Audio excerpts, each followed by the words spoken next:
بادشاہ اور ملکہ بہت دنوں بعد دوسرے ملکوں کی سیر کر کے واپس اپنے محل میں آئے تھے، اس لیے ان کے آنے سے پورے محل میں خوشی کی لہر دوڑ گئی۔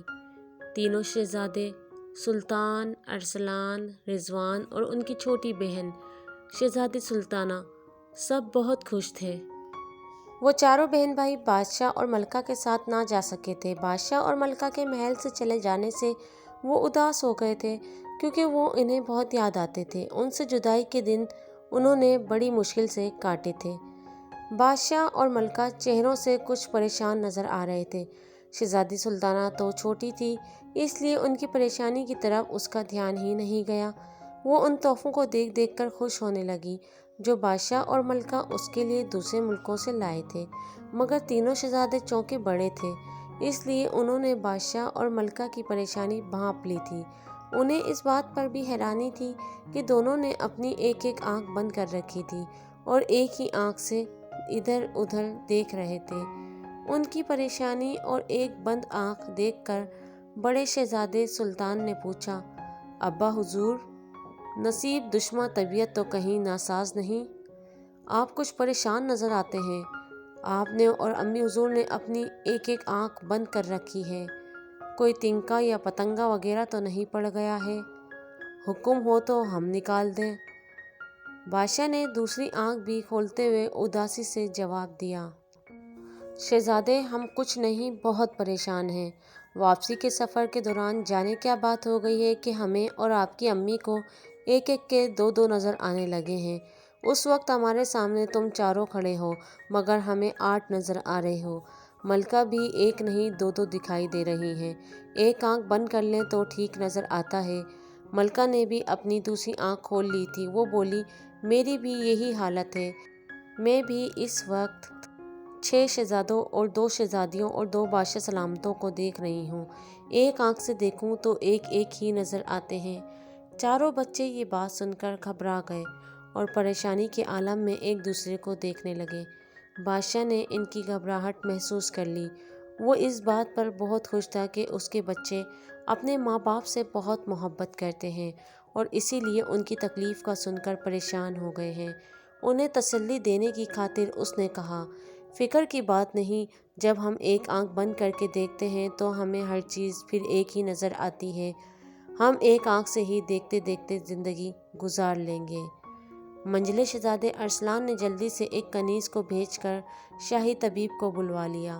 شاہی طبیب نے بادشاہ اور ملکہ کا تفصیلی معائنہ کر کے مایوسی سے سر ہلا دیا اور بولا، ایک ایک کے دو دو دکھائی دینے والی اس بیماری کا کوئی علاج میرے پاس نہیں ہے۔ میں نے اس بیماری کے بارے میں اپنے بزرگوں سے سن رکھا ہے۔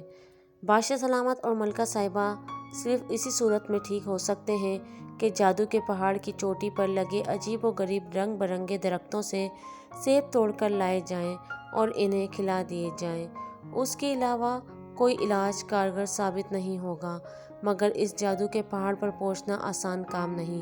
ایک بہت بڑا اور خوفناک شیر پہاڑ والے راستے کی پہرے داری کرتا ہے اور بڑے بڑے خطرناک پرندے پہاڑ پر منڈلاتے رہتے ہیں۔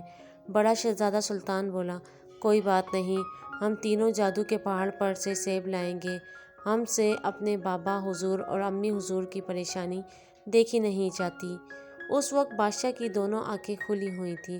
اس نے تینوں شہزادوں کو دیکھتے ہوئے گھبرا کر کہا، اگر تم 6 کے 6 چلے گئے تو محل کی تنہائی ہمیں کاٹنے کو دوڑے گی۔ چھوٹے شہزادے رضوان نے مسکرا کر کہا، ابا حضور، آپ فکر نہ کریں، ہم صرف 3 ہی جائیں گے، بقیہ 3 کو محل میں ہی چھوڑ کر جائیں گے۔ اگلے روز وہ تینوں شہزادے اپنے سفر پر روانہ ہو گئے۔ وہ چلنے لگے تو شہزادی سلطانہ بھی ضد کرنے لگی کہ وہ بھی ان کے ساتھ جائے گی۔ اسے بڑی مشکلوں سے منا کر روکا گیا۔ راستہ واقعی بہت خطرناک تھا، پھر بارشیں بھی شروع ہو گئی تھیں، اس وجہ سے ان کا سفر اور بھی دشوار ہو گیا تھا۔ گھنے جنگلوں سے ہوتے ہوئے، دریاؤں کو عبور کرتے ہوئے وہ ایک بستی میں پہنچے۔ بارشوں نے ہر طرف تباہی مچا دی تھی اور گھروں کو شدید نقصان پہنچا دیا تھا۔ بستی میں انہوں نے دیکھا کہ ایک بوڑھی عورت اپنے ٹوٹے ہوئے مکان کی مرمت کر رہی ہے۔ بستی کا کوئی شخص بھی ان کی مدد نہیں کر رہا تھا کیونکہ وہ بھی اپنے اپنے مکانوں کی مرمت کے کاموں میں لگے ہوئے تھے جو موسلا دھار بارش کی وجہ سے ٹوٹ پھوٹ گئے تھے۔ اس بوڑھی عورت کو مٹی کی اینٹیں اور گارا خود اٹھا اٹھا کر لانا پڑ رہا تھا۔ شہزادوں کو یہ دیکھ کر بہت افسوس ہوا۔ وہ اپنے گھوڑوں سے اترے اور اس بوڑھی عورت کو ایک طرف بٹھا کر اس کے گھر کی مرمت میں مصروف ہو گئے۔ وہ بوڑھی عورت ان کی ہمدردی دیکھ کر بہت خوش ہوئی اور انہیں دعائیں دینے لگی۔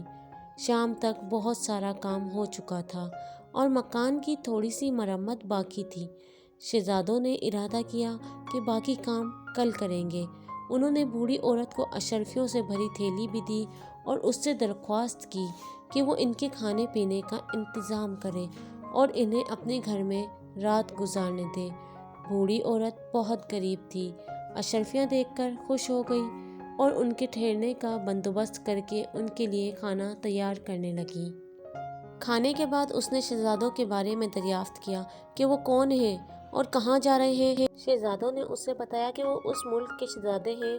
ان کے ماں باپ کو کسی پراسرار بیماری کی وجہ سے ایک ایک کے دو دو نظر آ رہے ہیں، اس لیے وہ جادو کے پہاڑ پر سے سیب لینے جا رہے ہیں تاکہ انہیں کھا کر ان کے ماں باپ کو ٹھیک طرح نظر آنے لگے۔ ان کی بات سن کر وہ عورت سوچ میں پڑ گئی اور کچھ دیر خاموش رہنے کے بعد بولی، شہزادے ہونے کے باوجود تم نے مجھ غریب اور بوڑھی عورت کی مدد کی، میں تمہاری بہت شکر گزار ہوں۔ تم تینوں بہت نیک اور رحم دل شہزادے ہو۔ میں اس جادو کے پہاڑ کے متعلق جانتی ہوں۔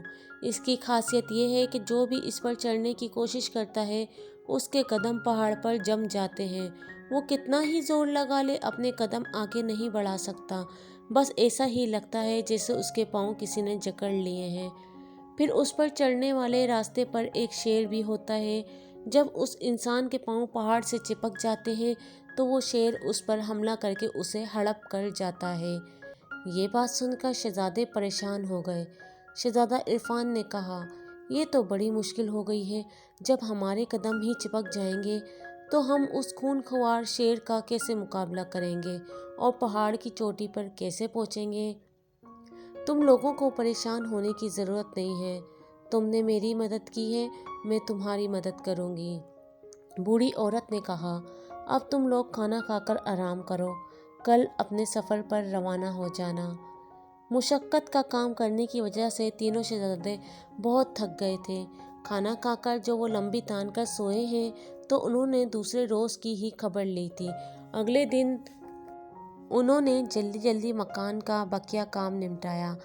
کام مکمل ہو گیا تو بوڑھی عورت نے اپنا صندوق کھول کر اس میں سے سرخ رنگ کے جوتے، ایک جال اور ایک سنہرا تیر نکال کر انہیں دیا اور کہا، بہت پہلے میں ایک پری کے گھر خادمہ کا کام کرتی تھی۔ وہ بہت اچھی پری تھی اور میرا بہت خیال رکھتی تھی۔ جب اس کا دل جادو کی مختلف چیزوں سے بھر جاتا تھا تو وہ انہیں پھینکتی نہیں تھی بلکہ مجھے دے دیا کرتی تھی۔ صندوق میں موجود یہ چیزیں اس نے ہی مجھے دی تھی۔ جب تم لوگ پہاڑ کے نزدیک پہنچو گے تو تمہیں اس کے پاس ایک شیر ملے گا۔ وہ پہاڑ پر چڑھنے والے راستے کا نگران ہے اور بہت خون خوار ہے۔ جب وہ تم پر حملہ کرنے کے لیے جھپٹے تو تم اس پر یہ جادو کا جال پھینک دینا۔ یہ جال اس کو اپنی لپیٹ میں لے لے گا۔ تم وہاں آسمان پر بہت بڑے بڑے اور خوفناک پرندے بھی دیکھو گے۔ یہ پرندے اسی پہاڑ پر منڈلاتے رہتے ہیں اور ان رنگ برنگے درختوں کے سیب ان کی غذا ہیں۔ یہ کسی کو ان کے پاس بھٹکنے بھی نہیں دیتے ہیں۔ تم اس جادو کے تیر کو ان کی جانب پھینک دینا۔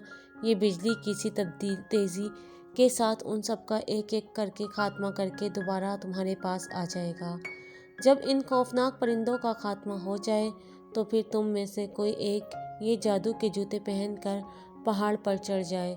ان کے پہننے سے اس کے قدم پہاڑ سے نہیں چپکیں گے۔ پہاڑ کی چوٹی پر بہت سارے درخت لگے ہوں گے، ان کے پتے رنگ برنگے ہوں گے۔ وہ سیب انہی پودوں میں لگتا ہے۔ مجھے امید نہیں کہ کوئی سیب تمہیں وہاں ملے کیونکہ وہ پرندے انہیں چٹ کر جاتے ہیں۔ بہرحال کوشش کر لینے میں کوئی حرج نہیں۔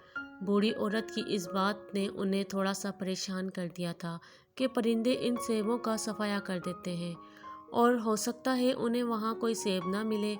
بہرحال انہوں نے تمام چیزیں لے کر اس بوڑھی عورت کا شکریہ ادا کیا اور دوبارہ اپنے سفر پر روانہ ہو گئے۔ ان کے گھوڑے آرام کرنے کی وجہ سے تازہ دم ہو گئے تھے، اس لیے وہ جلد ہی منزل مقصود پر پہنچ گئے۔ جیسے ہی وہ اس پراسرار پہاڑ کے نزدیک پہنچے، ان کے کانوں میں شیر کے دھاڑنے کی آواز آئی۔ پھر انہوں نے دیکھا کہ ایک بہت بڑا شیر دوڑتا ہوا ان لوگوں کی جانب آ رہا ہے۔ شہزادہ ارسلان نے جلدی سے جادو کا جال نکالا اور شیر کی طرف اچھال دیا۔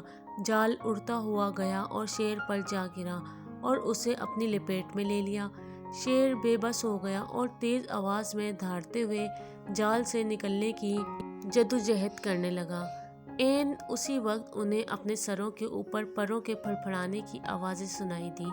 انہوں نے اوپر دیکھا، کیا دیکھتے ہیں کہ بہت سارے دیو قامت پرندے خوفناک آوازوں میں چیختے ہوئے ان کے سروں پر منڈلا رہے ہیں اور ان پر جھپٹنے کی فکر میں ہیں۔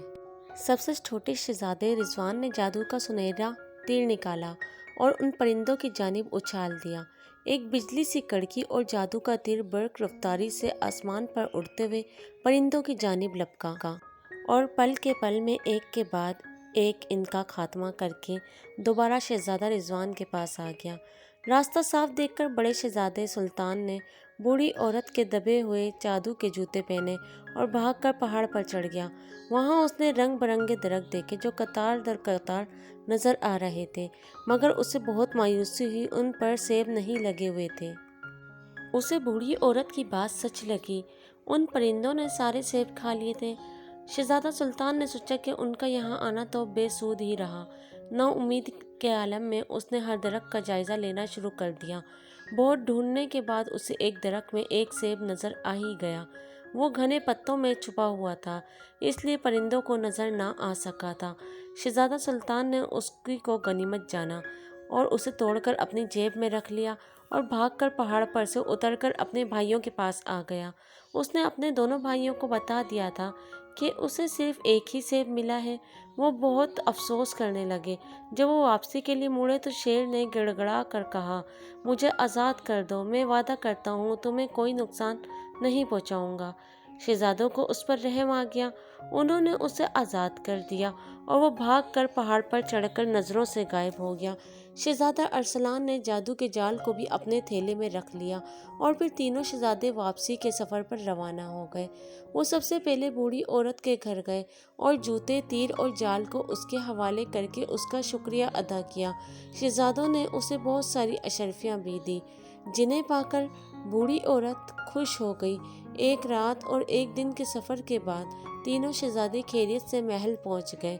ملکہ انہیں دیکھ کر خوش ہو گئی، اس کی دونوں آنکھیں کھلی ہوئی تھیں۔ اس نے کہا، میں بہت خوش ہوں، میرے 6 کے 6 شہزادے گھر لوٹ آئے ہیں۔ بادشاہ کی ایک آنکھ بند تھی، وہ حیرت سے بولا، پیاری ملکہ، ایک آنکھ بند کر کے دیکھو، شہزادے تو 3 ہی ہیں۔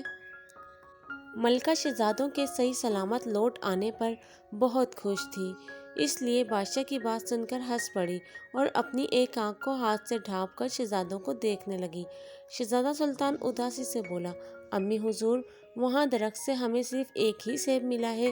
کوئی بات نہیں، یہ سیب بادشاہ سلامت کھا لیں گے، میں تو محل میں ہی رہتی ہوں، مجھے 2 نظر آئی یا 4، کوئی فرق نہیں پڑتا۔ تمہارے ابا حضور کو تو دربار لگانا پڑتا ہے، حکومت چلانے کے لیے سب لوگوں سے ملنا پڑتا ہے، وہ سیب کھا کر ٹھیک ہو جائیں تو بہتر ہے۔ نہیں ملکہ، ہم اتنے خود غرض نہیں ہیں کہ ہماری آنکھیں تو ٹھیک ہو جائیں اور ہماری پیاری ملکہ کو ایک کے ایک 2 نظر آئیں، ہم یہ سیب نہیں کھائیں گے۔ اسی وقت شہزادی سلطانہ وہاں آ گئی۔ اسے دیکھ کر ملکہ بولی، نہ آپ کی نہ میری، یہ سیب کون کھائے گا، اس کا فیصلہ ہماری بیٹی کرے گی۔ یہ کہہ کر ملکہ نے شہزادی سلطانہ کو ساری کہانی سنا دی۔ شہزادی سلطانہ یہ سن کر ذرا بھی پریشان نہیں ہوئی کہ اس کے بھائیوں کو صرف ایک ہی سیب ملا ہے۔ وہ آگے بڑھی، اپنے ایک بھائی سے ہاتھ سے سیب لیا، پھر دوسرے بھائی کی کمر میں اڑسا ہوا خنجر نکالا اور سیب کے 2 ٹکڑے کر کے ایک بادشاہ کو اور دوسرا ملکہ کو تھما دیا۔ دونوں نے جیسے ہی سیب کھایا، دونوں کی آنکھیں بالکل ٹھیک ہو گئیں۔ پیاری ملکہ، ہمیں دونوں آنکھوں سے سب ایک ایک نظر آ رہے ہیں، بادشاہ نے خوش بھری آواز میں کہا۔ اور بادشاہ سلامت مجھے بھی، ملکہ چہک کر بولی۔ اللہ کا شکر ہے، یہ سب میری عقل مند شہزادی کی وجہ سے ہوا ہے۔ شہزادہ سلطان نے کہا، سیب کو آدھا آدھا کر کے کھلانے کی ترکیب تو ہم سے کسی کے ذہن میں نہیں آئی تھی۔ ماشاءاللہ ہماری بہن تو بہت عقل مند ہے۔ ہم بہت خوش نصیب ہیں، اللہ نے ہمیں بہادر شہزادوں اور عقل مند شہزادی سے نوازا ہے، بادشاہ نے کہا۔ اپنی تعریف سن کر شہزادی سلطانہ خوش ہو گئی۔ ادھر شہزادہ سلطان کا ہاتھ پکڑ کر بولی، چلیں اب اسی بات پر مجھے اپنے گھوڑے پر بٹھا کر میدان کا ایک لمبا چکر دلوا کر لائیں۔ اس خوشی میں ہم بھی اپنی بہن کے ساتھ باہر گھومنے جائیں گے۔ شہزادہ رضوان نے شہزادہ ارسلان کو دیکھتے ہوئے ہنس کر کہا، اور پھر وہ سب باہر نکل گئے۔ بادشاہ اور ملکہ انہیں مسکرا کر جاتا ہوا دیکھنے لگے۔ تو پیارے دوستو، آج کی اسٹوری اچھی لگی ہے تو چینل کو سبسکرائب کر دیں اور ویڈیو کو لائک کر دیں۔ Thanks for watching.